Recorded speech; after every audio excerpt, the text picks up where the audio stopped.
ከዚህ በኋላ ወንጌል ቢያስተምር እኔ ቆመት ማስተማር አለበት ከወገበታች እያየ ሁላችሁም ዲያቆን ፈለገ አትናቴዎስ ተጽዕኖ ፈጣሪ ነው እያላችሁ ኮሜንት ላይ ጻፉልን። አንዳንድ ኦርቶዶክስ ማሳይና መናፍቃኖች ተደራጅቶ የወንድማችንን ስም በማጥፋት ላይ ይገኛሉ። ሰሞኑ ማለት ነው። አንዷ መናፍቅ ትላለች፣ ምን ትላለች? ቁጭ ብሎ ነው እሱ ወንጌል የሚሰብከው፣ ቆሞ አይሰብክም ምናምን። ለምን ተኝቶ አይሰብክም? ምን አገባሽ? እኛ እየሰማን ነው፣ እኛ እየተማርን ነው። አንቺ በቃ ጥቂሽ ነሽ።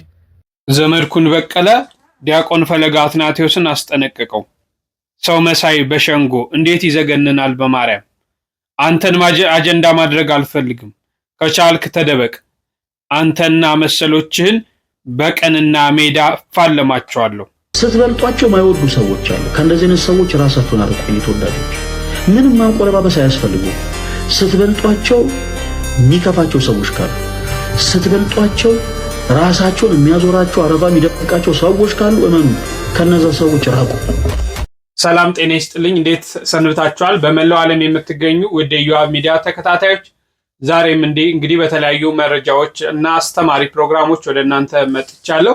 እንግዲህ ዛሬ የምንመለከተው ዘመድኩን በቀለ በቴሌግራም ገጹ ላይ አንድ ያጋራን መረጃ አለ። ዲያቆን ፈለገ አትናቴዎስን ተናግሮታል ወይም ደግሞ ለማስጠንቀቅ ሞክሯል። ያ ነገር ምንድን ነው? ከምን አንጻር ነው? የሚሉ ነገሮችን እንመለከታለን። ኦርቶዶክስን አንዳንዶቹ እንግዲህ እንዴት እንደሚገልጿትም በስፋት የምናይበት የተለያዩ ትምህርቶችን የምንማርበት ዕለት ነው። ሁልጊዜም እንደተለመደው በኮሜንት ሴክሽን ላይ እግዚአብሔር ይመስገን እያላችሁ መጻፋችሁ እንዳትረሱ። ሁላችሁም እግዚአብሔር ይመስገን እያላችሁ ጻፉ። ይህን ቪዲዮ ደግሞ ከምንጊዜውም በላይ ላይክ አድርጉት፣ ለብዙዎች እንዲደርስ ሼር አድርጉ። ምናልባት ሰብስክራይብ ሳታደርጉ የምትመለከቱ ብዙዎች እንዳላችሁ በዩቲዩብ አናላቲክ ላይ እያየነው እንገኛለን እና ከቻላችሁ ሁላችሁም ላይክ አድርጉት። ቀዳሚ ያደረግናቸውን ተመልክተን እንመለስ። አንድ ሰው ክርስቶስን የማምለኩ የመጨረሻ ምልክቱ የክርስቶስን ስጋና ደም መቀበሉ ነው። በጉን ሳይበላ አንድ ሰው እግዚአብሔር አባቶቻችን የፋሲካ በዓልን ከግብፅ አውጥቶ እንዲያከብሩ አድርጓቸው ነበር ብሎ ያንን ታሪክ መናገር አይችልም። ማንም እስራኤላዊ ቤተሰብ የሆነ ሁሉ በጉን በልቶ ነው ፋሲካውን የሚያከብረው። እኛም የክርስቶስን ውለታ የምንመሰክረው ምን በማድረግ ነው? ቅዱስ ስጋውን በመብላት ክቡር ደሙን በመጠጣት ነው። የዚህ ዓለም ውለታና ለክርስቶስ የምንውለው ውለታ የተገላቢጦች ነው። በዚህ ዓለም የምትወዱት ሰው አርዳችሁ እንድታበሉት፣ ጠምቃችሁ እንድታጠጡት ይፈልጋል። ክርስቶስ ግን የፍቅር ምልክት ያደረገው እኛ ሙክት እንድናርድለት፣ ፍሪዳ እንድናርድለት፣ ጠጅ እንድንጠምቅለት አይደለም። የእርሱን ስጋ እንድንበላ የእርሱን ደም እንድንጠጣ ነው ያደረገን። እንዴት ያለ ፍቅር እንደሆነ ተመልከቱ። የሚቀየመን አላበላችሁኝም ብሎ አይደለም፣ ለምን አልበላችሁኝም ብሎ ነው የሚቀየመው። እኔ ለእናንተ ለማብላት የእናንተን ነፍስ ለማጥገብ ዋጋ ከፈልኩላችሁ። ዓለምን ነፃነት የምሰጠው ፍትህ የምሰጥ አምላክ ስለ እናንተ ስታሰር፣ ስገረፍ፣ ስወድቅ፣ ስነሳ፣ እርኩስ ምራቅ ሲተፋብኝ ለዓለም ክብርን የምሰጥ ስሆን ስናቅ እንደ ተራ ሰው ስቆጠር እንደ በደለኛ ከወንበዴ መሃል ተቆጥሬ ስሰቀል ዋልኩኝ። ይህን አድርጌ የሰጠኋችሁን ስጋ ስለምን አትቀበሉትም? ይህን አድርጌ የሰጠኋችሁን ደምስ ስለምን አትቀበሉትም? ይህንንስ እንደ መልካም ዕድል አይታችሁ ለምን በዚህ ደስ አይላችሁም ብሎ በዚህ ይቀየመናል። ሌላ ከኛ የሚሻው ነገር የለም። እንድንበላው፣ እንድንጠጣው፣ እንድንወደው ብቻ ነው የሚፈልገው። እግዚአብሔር ከኛ የሚፈልገው ይህንን ነው። እንግዲህ ሰው ወደ ፋሲካ በዓል ደረሰ የሚባለው ከዚህ ነው። መለወጥ። ከዛ ምንድን ነበር የተባሉት? የፋሲካውን በግ ስትበሉ ከመብላታችሁ በፊት ለ7 ቀናት እርሾ የሌለው ቂጣ እንድትበሉ ተብለዋል። እርሾ የሌለውን ቂጣ ይበላሉ። ከዚያ በጉን ይበላሉ። እርሾ የሌለበት ብጣ አይተቱ ብውአ እሙስቴትክሙ፣ እርሾውን አስወግዱ፣ አዲስ ቂጣ ብሉ ተብሎ ትእዛዝ ተሰጥቷቸዋል። ከዚያ አዲስ ቂጣ ሲበሉ ሰንብተው በጉን ይበላሉ። እርሾ የተባለ ሰው የፋሲካውን በግ ከመመገቡ አስቀድሞ እርሾ ያለበትን ሆምጣጣ የሰነበተ ቂጣ ወይም እንጀራ እንዳይበላ በእግዚአብሔር ተከልክሏል። በልቡናችሁ የከረመ የሆመጠጠ ቂም፣ ክፋት፣ ክፉ ሐሳብ፣ በተለይም ደግሞ አታላይነት ቅዱስ አትናቴዎስ እንደሚናገረው በፋሲካ በዓል እነዚህ 3 እርሾዎች መኖር የለባቸውም ይላል። አንደኛው ማታለል ነው። ሁለተኛው ቅናት ነው። ሶስተኛው ስጋዊ ፍትወት ነው። እነዚህ እርሾዎች አብረው በፋሲካ በዓል መኖር የለባቸውም። ማስመሰል፣ ማታለል፣ አምኖህ የሚከተልህን ወንድምህን አንተ በልብህ ሰይፍ ትታጠቅለታለህ፣ የሐሳብ ሰይፍ ትታጠቃለህ፣ ምክርን ትመክራለህ፣ ጉድጓድ ትቆፍራለህ፣ ሰንሰለት ትታታለታለህ፣ ትተበትብለታለህ፣ አስረህ ልጥለው ትወዳለህ። የትኛው ነው እግዚአብሔርን ደስ የሚያሰኘው? ቤቱ ስንመጣ ሚክያስ ያለው ይሄንን ነው። ለእግዚአብሔር ደስ የሚያሰኘው የቱ ነው? ክርስቲያን በዚህ ከተከዘ እግዚአብሔር ደስ ይለዋል። ለባህሪው የሚስማማውን በማሰብ ስትመጣ የትኛውን ሰውነትህን ማዘጋጀት እንዳለብህ አስበሃል? አስበሻል እህቴ? በእግዚአብሔር ፊት በልዑል አምላክ ፊት ልንቆም ነው እኮ እዚህ የመጣ ነው። መሄጃ ስላጣን መተን ከሆነ አሁንም ባንመጣ ይሻላል። በድናችን ነው ያለው እዚህ። ሰው በሙሉ ሰውነቱ እግዚአብሔር ፊት ለመቆም ራሱን እየገመገመ ነው እኮ መምጣት ያለበት። ልኩን እያሳየ መላ ሰውነታችንን መለካት አለብን። ክርስቲያን በቀን ውስጥ የተወሰነ ደቂቃ ራሱን የሚገመግም ነው። ማታ ስትተኙ የበደልኩት ሰው አለ ወይ? በንግግሬ የተቀየመ ሰው አለ ወይ? ለጸሎት ስትቆሙ በሰላም ያዋልከኝ አምላክ ያስቀየምኩት ሰው አለ ማረኝ ይቅር በለኝ ብለን ራሳችንን አዘጋጅተን አልፈናል። ክርስቲያን በየቀኑ ንስሐ እየገባ የሚውል እኮ ነው። ከንስሐ አባቱ ጋር የሚነጋገር በእግዚአብሔር ፊትም የሚያለቅስ ስለ ኃጢአቱ መድኃኔዓለም ይቅር ይበለን ሁላችንን። በውለው የማመስገናችንን ያክል የሰው ውሎ ካበላሸን ክፉ ቃል ካፋችን ከወጣ ንስሐ መግባት አለብን። ብቻችንን ልንደሰት ወደዚህ ምድር አቅፈን እንድንኖር መድኃኔዓለም ርኅራኄ ይስጥልን ሁላችንን። ስለዚህ በዚህ ምሳሌ ነው እንግዲህ የሰው ልጅ ፊቱን የሚያጨፈግጉት ነገሮች በርካታ ናቸው። ቃየል እንክርዳድ አቀረበ፣ ፊቱ ጨፈገገ። ለምን? የእግዚአብሔር እሳት ከሰማይ ወርዳ የአቤልን መስዋዕት ተቀበለች። ንጹሕ ልቡን እግዚአብሔር ልብን ያያል። አያችሁ፣ ይፈትን ልበ ወኩልያተ እግዚአብሔር ልብንና ኩላሊትን ይመረምራል። ልብ ያሰበውን ኩላሊት ያመላለሰውን ያጤሰውን እግዚአብሔር ያያል። እግዚአብሔር ልብን ያያል። ለዚህ እኮ ነው ልባችሁ በጸጋ ይጽና የሚለው፣ ልብህን ስጠኝ የሚለው። ልብን ያያል እግዚአብሔር። ከማንኛውም የሰውነት ክፍላችን እግዚአብሔር እንድንሰጠው የሚፈልገው ልባችንን ነው። አንዳንዴ አይናችንን ሰተነው ልባችንን የከለከልነው አለን። እዚህ ተቀምጦ አሁን ስንቱ ገበያ ሄዷል፣ ወደ ቤት ሄዷል፣ ስራ ቦታ ሄዷል። የት ደርሰህ ትመጣለህ? እዚህ ተቀምጠ ልብህን ስጠው ለእግዚአብሔር።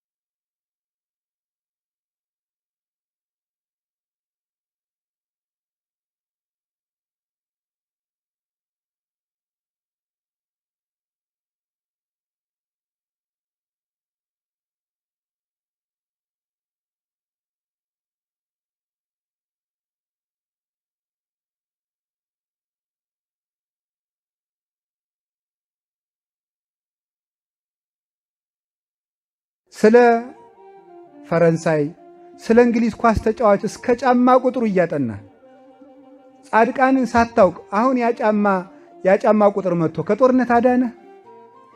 እግዚአብሔርን ትተህ ስታውደልድል ሁነ ምንድነው የምትሉት? ይሄ ኳስ የምታዩት ቤት ምን ቤት ነው የሚባለው? በቃ እዚያ ውስጥ ገብተን ስትነወልል ሆንክ። ወጣቱ ሁሉ ነወለል ባዘነ። የማይጠቅመንን ይዘን ዘመናችን አለቀ። እንዴት ይገርማል እኮ የማይጠቅመንን እያያዝን ማለት ምንድነው የሚያደርግልን? እንትና የሚባለው ተጫዋች እኮ አገባ፣ እንትና የሚባለው ዘፋኝ እኮ በቅርብ ሊያገባ ነው። እንዴ ሰዎቹ እንጀራቸውን ይሰራሉ፣ አንተ በእነሱ ነፍስ ትፈርሳለች። ሰዎቹ ቤት ሰራን እያሉ ነው። እንዲሁ መቼ ነው ግን የምንመለሰው? የሚበቃን መቼ ነው? መቼ ነው ግን የሚበቃን መቼ ነው? ይሄ ነገር ማወቅ የሚገባንን የምናውቀው መቼ ነው? ወዳጅና ጠላት የምንለየውስ መቼ ነው? ጅል ሁኑ ብሏል እንደ ክርስቶስ። እንደ እባብ ልባም እንደ ርግብ የዋህ ሁኑ ተባለ። ወዳጅና ጠላት እኮ ባለመለየታችን ነው እንደ በግ ስንነዳ ይኖር ነው። ከዚህ የተነሳ እኮ ነው የሚያጠፋንን የሚያለማንን ከሚያጠፋን ማወቅ ያልቻልነው። እንደዚህ ያሉትን ሰዎች እወቋቸው እስኪ በሉኝ። ቅዱስ ጳውሎስ ሁለት ሰዎች እንድናውቅ ነግሮናል። እውቅወሙ ለገበርተ እኪት፣ ክፉ ሰዎችን እወቁባቸው ብሏል። ደግሞ ደጋጎችን እወቋቸው፣ እነዚያን ደግሞ እወቋቸው። ክርስቲያን ማለት ጠንቃቃ ማለት ነው። ጎርጎርዮስ ዘኑሲ ሲናገር የክርስትና ዘውዱ መጠንቀቅ ነው ይላል። እስኪ በሉ የክርስትና ዘውዱ ምንድን ነው? መጠንቀቅ ነው። በአፍ መጠንቀቅ፣ በአካሄድ መጠንቀቅ፣ በኑሮ መጠንቀቅ ነው። የተጠነቀቀ ሰው ልባም ሰው ዘመንን ያልፋል። ልባም ሰው ሐሰበው ይደርሳል። ልብ ነው የጠፋው፣ ሌላ አልጠፋም። በእውነቱ ለመምህሮቻችን እግዚአብሔር አምላክ ቃለ ሕይወትን ያሰማልን። እንግዲህ ሰፋ ያለ ትምህርት እንደተማራችሁ ተስፋ አድርጋለሁ። ብዙ ነገሮችን እንዳገኘን ደግሞ አምናለሁና እግዚአብሔር አምላክ ላስተማሩን መምህሮች እግዚአብሔር አምላክ ቃለ ሕይወትን ያሰማልን። ልቦናቸውን መሻት ከኃጢአት በስተቀር ይፈጽምልን። አንድ በዚህ በቲክቶክ የምናውቀው ወንድማችን ጆሲ እንግዲህ በፕሮቴስታንቱ ዓለም ያለ ነው፣ ግን ኦርቶዶክስን እውነተኛ ክርስቶስ እንደሚሰበክ እውነተኛ እግዚአብሔር እዛ ቤት እንዳለ በአንድ ቃለ መጠይቅ ላይ ተናግሯል። ሰምተነው እንመለስ። ሃይማኖቴ ምንም የመጀመሪያ መልሴ ምንም ነው። እንዴት? ከዛ በመቀጠል ግን ምን ሀፕን አረገ መሰለህ? ማዘሬ ፕሮቴስታንት ነች። በቸርች ነው ያደግኩት። ቅድምም ነገር ያለው ሙሉ ወንጌል ቸርች ነው ያደግኩት። ከዛ ዘፈኖች ሰራለው ምናምን ፕሮቴስታንት ሆኜ ነው የምልህ። ዘፈኖች ሰራለው ምናምን ሊፕሲንግ ሰራለው ምናምን ራሴም ዘፍናለሁ።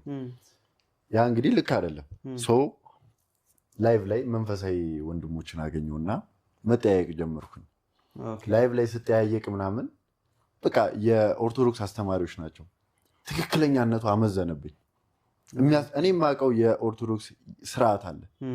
ከፈጣሪ ከእግዚአብሔር በላይ ማርያምን መላእክትን እንደሚመለክ እኔ የማውቀው ነው። ግን ያ እንዳልሆነ ስማር እንዴ ኦርቶዶክስ ጋር እኮ ልክ ነው ብዬ ኦርቶዶክስ መዝሙር መስራት ጀመርኩ።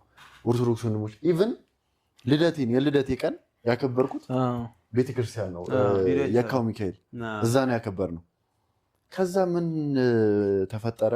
በመሃል አንድ ዘፈን ሊፕሲንግ ሰራው። በዚህ ማለት የሃይማኖት ትምህርቶች ላይ አንድ ሊፕሲንግ ስሰራ አብዛኛው ኮሜንት ምን ሆነ?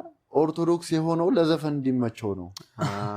ገብቷል? እንደዚህ አይነት ጨዋታ መጣ። ሲመጣ እኔ ኦርቶዶክስ ብሆን አሁን ኖርማል ከካሜራ ውጭ ብትጠይቀኝ ሃይማኖቴን እነግርሃለሁ።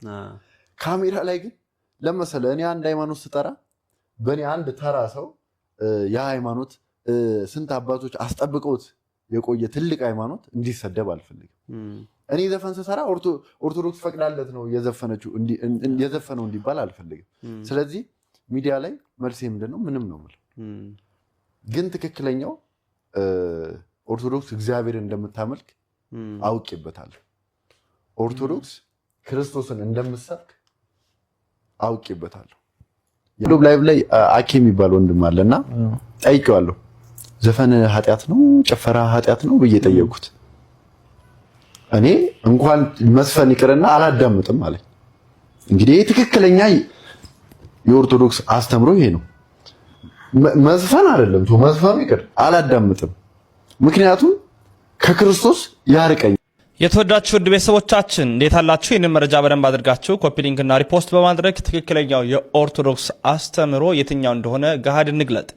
እንግዲህ ከላይ የሰማነው ወንድማችን ጆሲ በአንድ ፖድካስት ላይ አኬን ዋቢ በማድረግ የተናገሩ ንግግር ነው። የኢትዮጵያ ኦርቶዶክስ ተዋሕዶ ቤተክርስቲያን ዘፈን ፈጽሞ አትፈቅድም። መጠጥ፣ መዳራት፣ መጨፈር፣ አላግባብ የኃጢአት ስራዎችን በሙሉ ቤተክርስቲያን አትፈቅድም። መጠጥም እንኳን በመጽሐፍ እንደተጠቀሰው 2 ብቻ ተፈቅዷል፣ እሱን ታስተምራለች። ከዛ ውጭ ያሉትን ነገር ግን አሰብክም። ነገር ግን ከኢትዮጵያ ኦርቶዶክስ ተዋሕዶ ቤተክርስቲያን ውጭ ያሉ አማኞች ወይም ምዕመናን ኦርቶዶክስ ዘፈን እንደምትፈቅድ፣ መዳራት፣ መጨፈር፣ የኃጢአት ስራዎችን ሁሉ እንደምትፈቅድ አድርገው ይናገራሉ። እሱ ብቻ አይደለም፣ በአስተምሮ ደረጃ ማርያምን ታመልካላችሁ፣ መላእክትን ታመልካላችሁ፣ ቅዱሳንን ታመልካላችሁ እያሉ ያለ ስም ይለጥፉብናል። እውነቱ ግን ይሄ ነው። እኛ ኦርቶዶክሳውያን በተለይ ትክክለኛ የኦርቶዶክስ አማኝ የሆነው ምእመን ቤተክርስቲያንን የሚያከብር ራሱን አክብሮ ቤተክርስቲያንን የሚያስከብር ነው። ዘፈን አይደለም መስፈን መስማት እንኳን አይቻልም፣ የተከለከለም ጭምር ነው። እውነቱ ይህ ነው። ምናልባት ብዙዎቻችን ያለንበት የእውቀት ደረጃ ከፍ ዝቅ ያለ ስለሆነ ያንን ተግባራዊ አድርገው ምናልባት መስቀል አንገታቸው ላይ አድርገው ሊዘፍኑ ይችላሉ። እግዚአብሔር አምላክ ይመልሳቸዋል። እነሱ ይዘፍናሉ ማለት ግን ኦርቶዶክሳውያን በሙሉ ይዘፍናሉ ወይም ኦርቶዶክስ ፈቅዳለች ማለት ግን አይደለም። እውነቱ እንደተከታተልነው እንዳደመጥነው ነው። ሁላችሁም በኮመንት ኦርቶዶክስ ትክክል ናት፣ ኦርቶዶክስ ንጽሕት ናት ያላችሁ ጻፉ። ለመላው ዓለምም አዳርሱ። እውነትን እንግለጥ። እግዚአብሔር ይመስገን የካህዲያን ሐሰት እየተጋለጠ ንዕድ ክብርት አንዲት ኩላዊት የሆነችው ቤተክርስቲያን ከፍ እያለች ትገኛለች። ወንድማችሁ ሉል መብራቱ ነኝ። በተለይ ዘፋኞች ምዘፍኑ የዘፈን ፍቅር ያላችሁ እባካችሁ ኦርቶዶክሳውያን ይህንን ነገር ተው። ቤተክርስቲያን የማትፈቅደውን ነገር ባለማድረግ ከቤተክርስቲያን ጎን ንቁም። ወንድማችሁ ሉል መብራቱ ነኝ። ያሮስ የእናንተም እኛም ነው። ወንድማችንን እንግዲህ ወደ ቤቱ ደግሞ ያምጣልን። ምንድነው የምንል? ወደ ቤቱ እንዲመለስ ነው። እግዚአብሔር በፈቀደው መልኩ ወደ ቤቱ እንዲመለስ ወደዚህች ቀጥተኛ እውነተኛ ወደ መሰከረላት እውነተኛ ቤት ተመልሶ በጥምቀት የሥላሴ ልጅነት አግኝቶ ስጋውን ደሙን ተቀብሎ ታትሞ ከኛ ህብረት ጋር እንዲቆጠር ኋላም ደግሞ በመንግስተ ሰማያት እንዲያርፍ እግዚአብሔር አምላክ ይርዳው። እንዲህ አይነት ወንድሞች በርካታ ወንድሞች አሉ። በተለይ በቲክቶክ መንደር ዕቅበተ እምነት ላይ የሚሰሩ ወንድሞቻችን ሰፊ በርካታ ስራዎችን እየሰሩ ይገኛል። ነገር ግን አንዳንዴ የመሬቷ ኦርቶዶክስ እና ወይም የመሬቷ ቤተክርስቲያንና የቲክቶክ ቤተክርስቲያን እየተባለ ለሁለት ይከፈላል። በዚህ ላይ አንድ እጅግ የምንወዳቸው ሊቀ ሊቃውንት ስሙር አንድ ነገር ብለዋል። እስቲ እንስማቸው። የቲክቶክ ቤተክርስቲያን እንግዲህ ቲክቶክ የሚባል ቤተክርስቲያን ለጊዜው እንግዲህ አላውቅም። ቤተክርስቲያን እንደዚህ ከሆነ እንግዲህ ቴሌቪዥን ላይ የኢትዮጵያ ኦርቶዶክስ ቤተክርስቲያን አለች እና የቴሌቪዥኗ ቤተክርስቲያን አይባልም። ዩቲዩብም አለ፣ የዩቲዩብ ቤተክርስቲያን አይባልም። የኢትዮጵያ ኦርቶዶክስ ቤተክርስቲያን እንግዲህ ዩቲዩብም አለው፣ ቴሌቪዥን አለው፣ ልዩ ልዩ ሚዲያዎችን ልትጠቀም ትችላለች ቤተክርስቲያን። መጻሕፍቶች አሏት። ይሄን ሁሉ እንግዲህ ሀሳብ የሚገለጥበት ይሄ ዝም ብሎ እንዲሁ መንፈሳዊ ፖለቲካ ይመስለኛል። ማለቴ አንዳንድ እዚህ አካባቢ ሰይጣን ምን ይላል? እነዚህ እነ ቅዱስ ሐዋርያቱ በባህር ሲሄዱ ድንገት ክርስቶስ ታያቸው የሚለው ታሪክ ላይ እና በጣም ደነገጡ። ለምን ደነገጡ? በየብስ ያሸነፍነው ሰይጣን ደግሞ ባህር ላይ ሊያሰጥመን ይሆን ብለው ፈሩ የሚል ትርጓሜ ያለውና አንዳንድ ጊዜ ቆሮንቶስ ላይ የተሸነፈ ሰይጣን ቃና ላይ መሄዱ አይቀርም። እዛ ዮርዳኖስ ላይ የተሸነፈ ያፈረ ሰይጣን የሆነ ቦታውን እየቀያየረ አለ አይደለ? አንዴ በምድረ በዳ፣ አንዴ በቤተ መቅደሱ ዝንቦ ላይ፣ ሌላ ጊዜ ደግሞ ወደሆነ ቦታ እንዲህ ነው። ቦታ ይቀያይራል፣ ቃል ይቀያይራል። ሰይጣን ሁሌም እንዲህ ነው። በተመሳሳይ ቦታ በተመሳሳይ ነገር ሰውን አይፈትንም። ክርስቶስ ላይ እንኳን እንግዲህ እንዴት ሲለዋውጥ እዚህ ድል ብነሳው እዛ እያለ ሲቀያይር ነው የምናየው። እና የሰይጣን የተለመደ ታክቲክ ነው የሚመስለኝ በመጽሐፍ ቅዱስ የዛኛው የዚህኛው ማለት እና የቲክቶኳን ቤተክርስቲያን የሚባለው እንግዲህ ከተባለ እንኳን ጥሩ፣ በነገራችን ላይ ጥሩ ጎንም እኮ አለው። ቲክቶክ ቤተክርስቲያን ሆኗል ማለት ነው። ከዳንስ አልፎ በጣም ደስ ይላል። እውነት ነው። የቲክቶክ ቤተክርስቲያን ካለም በጣም ደስ ይላል። ከዘፈኑ ከጭፈራው ከዳንኪራው ዓለም ወጥቶ ቤተክርስቲያን ካለ በጣም ደስ ይላል ብለው በጥሩ ሁኔታ ገልጸውታል። በተለይ ቤተክርስቲያንና ሚዲያን በሰፊው ገልጸውታል። እንዲህ አይነት መምህራኖችን እግዚአብሔር ያቆይልን። እስቲ ወደ መረጃችን ስናልፍ ዘመድኩን ፈለገ አትናቴዎስ ላይ በቴሌግራም ገጹ ምንድነው ያጋራው የሚለውን ሰምተን እንመለስ። በዛሬው ርዕሰ አንቀጼ ላይ ጠቆም አድርጌ ስሙን ሳልጠቅስ ያለፍኩት ይህንን ሰው ነው። ሰው መሳይ በሸንጎ እንዴት ይዘገንናል! በማርያም አንተን አጀንዳ ማድረግ አልፈልግም፣ ግን ከቻልክ ተደበቅ። አንተና እንዳለ ቡድንህን ራሱን በቻለ ቀንና ሜዳ ፋለማቸዋለሁ። እናት፣ ሚስት፣ እህት፣ ሴት ልጅ ያለው ከነዚህ ከቲክቶክ ጥንባሳዎች ራሱን ያርቅ። የሾማቸው የወከላቸው ቤተክርስቲያን የለችም። እነዚህ ድህነት ቤቷን የሰራችባቸው ሴት ልጅን እንደ ዕቃ እንደ ሸቀጥ የሚቆጥሩ ክህነታቸውን በሚዘገንን እርኩሰት ያቆሸሹ መቅደሱ ላይ በድፍረት በመግባት ኑሯቸውን በቪዲዮ የሚያውቁባቸው ሰዎች እምነታቸውን እንዲጠሉ የሚያደርጉ ከጥቅሴ ፓስተር ጴንጤ ጋር የሚከራከሩ መስለው ምስኪኑን የአረብና የአውሮፓ የአሜሪካና የካናዳ ሴት የሚግጡ ሰው መሳይ በሸንጎች አንድ ጊዜ መጀለጥ ያስፈልጋል። ወንድም ዓለም አሁን ተደበቅ። ብፁዕ አቡነ ሄኖክ የዚህን ሰው ነውረኛ መረጃ የሚፈልጉ ከሆነ እኔ አስረክቦታለሁ። ነውሩን የሚገልጡ ካህናት፣ ዲያቆናት፣ በተራ አስከባሪ ዱርዮች የሚያስቀጠቅጥ ሽፍታ በቤተ ክርስቲያን ስም በራሱ የባንክ አካውንት ብር የሚሰበስብ ደፋር ነው። በዚህ ሰዓት አንተና ወመኔዎች ጓደኞችን አጀንዳ ማድረግ አልፈልግም፣ ግን ተደበቅ ነግሬያለሁ። ሴቶችም ተጠንቀቁ። ነጠላ የለበሰ በቲክቶክ ላይ መንፈሳዊ ለመሰለ ሁሉ ልባችሁን ወከክ አድርጋችሁ አትልከስከሱ። ስነ ስርዓት ያዙ። እናንተ በምስኪን ሴቶች ገንዘብ አብጣችሁ መኪና ከመግዛት ወደ ቤት መግዛት ከዚያም አልፎ እንደ እስላም 4-5 ምስኪን ሴቶችን የምታነውሩ የቲክቶክ ላይ ማፊያ ቀማኞች አፈጻድቅ ወመኔዎች እረፉ። ከዚህ በኋላ ወንጌል ቢያስተምር እኔ ቆመት ማስተማር አለበት ከወገብ በታች እያየ። በነገራችን ላይ ወንጌል ይቀጥላል። ዲያቆን ፈለገ አትናቴዎስ ተጽዕኖ ፈጣሪ ነው። እጅግ በብዙ ተጽዕኖ ስለፈጠረባችሁ ከገዛ ወንድሞቹ እስከ ሌላው ቤተ እምነት ተነቃንቃችኋል። ወንድሙን የሚጠላ እሱ ነፍሰ ገዳይ ነው ይላል። እቺ ጥንስስ የወንድሞቹ ጥንስስ ናት። ለማንኛውም ትንሽ ነገር መናገር ፈለኩኝ። የተዋሕዶ ልጆች እንደተለመደው ሼር ኮፒ ሊንክ አድርጉልኝና ለእንደነዚህ አይነት አናሳ ለሆኑ ሰዎች ያስተሳሰብ አናሳ ለሆኑ ሰዎች አድርሱልኝ። ወንጌል ይቀጥላል። አመንሽም ጠላሽም አያደርግም እንጂ ዲያቆን ፈለገ አትናቴዎስ ቢያደርግ እንኳን ሰው ነው፣ መልአክ አይደለም። ግን አያደርግም። አንዳንድ ሰዎች ጥለዋቸው ሲሄዱ በምን እንጣላቸው ከየኛ ካልሆኑ መውደቅ አለባቸው ብለው የሚፍጨረጨሩ ሰዎች አሉ። አይወድቁም። ኧረ ማርያምን አይወድቅም። ምንም አይሆንም። እመኑኝ፣ ምንም የሚፈጠር ነገር የለም።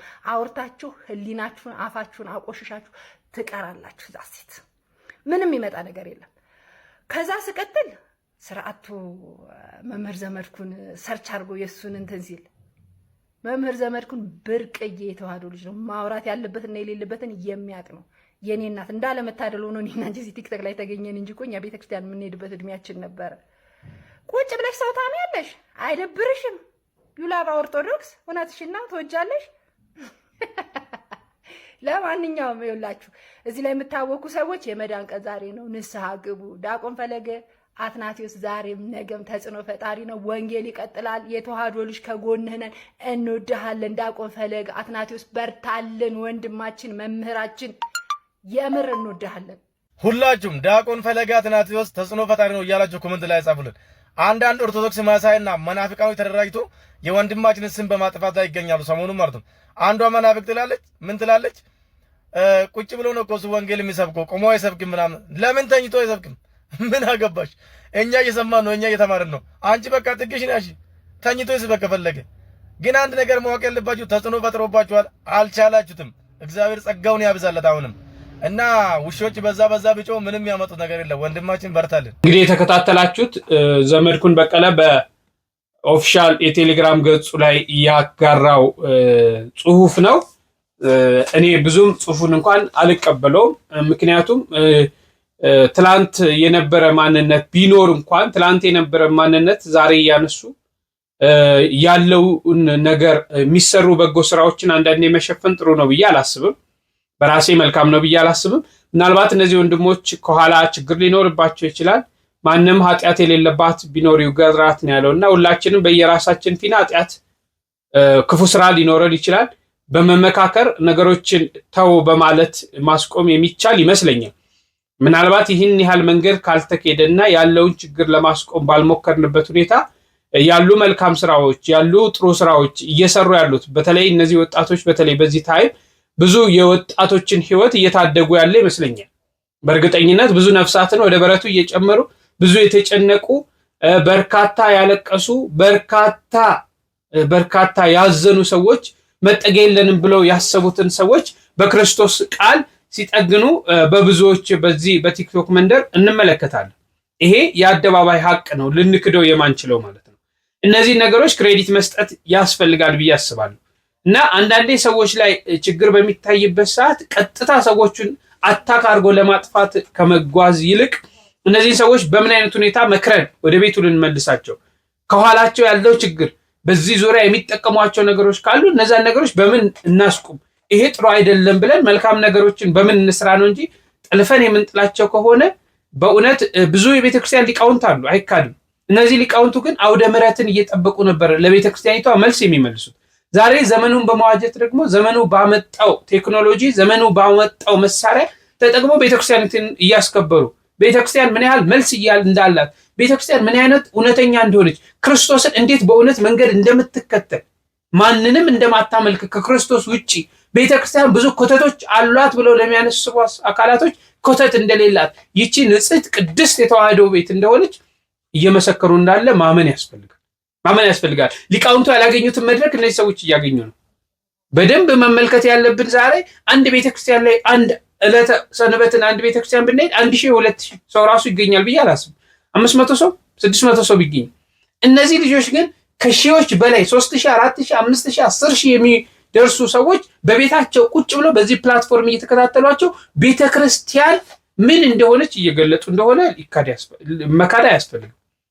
እነዚህን እውነታዎች አምነን ልንቀበል ያስፈልጋል። ችግር የለም እያልኩ አይደለም፣ ችግር አለም እያልኩ አይደለም። አላውቀውም ያለው ችግር ምን አይነት እንደሆነ።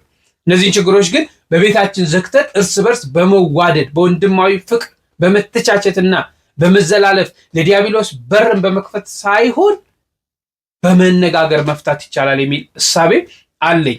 ምናልባት ወንድሜ ዘመድኩን የተናገረበት መንገድ በራሱ መንገድ ልክ ሊሆን ይችላል። እነዚህ ነገሮች ግን ለማስተካከል ተው፣ ይሄ እንዲህ ነው፣ ይሄ ልክ አይደለም፣ የምትሰሩት ስራ መልካም ሆኖ ሳለ ሌሎቹ ነገሮች ልክ አይደሉም፣ አቁሙ፣ እነዚህ ነገሮች ይሄን እያደረጋችሁ ነው ብሎ በፍጹም ወንድማዊ ፍቅር መምከር፣ ከዛ በኋላ ወደ ሌላ መሄድ ይቻላል የሚል እሳቤ አለኝ። እናንተም እስቲ በእነዚህ ዙሪያ ሀሳብ አስተያየቶች ካላችሁ፣ የተለያየ ነገር ካላችሁ ሀሳብ አስተያየቶቻችሁን በቅንነት ስጡኝ። በሌሎች መረጃዎች እስክንገናኝ እጅግ አድርጌ አመሰግናለሁ። ቸርን ሰንብት።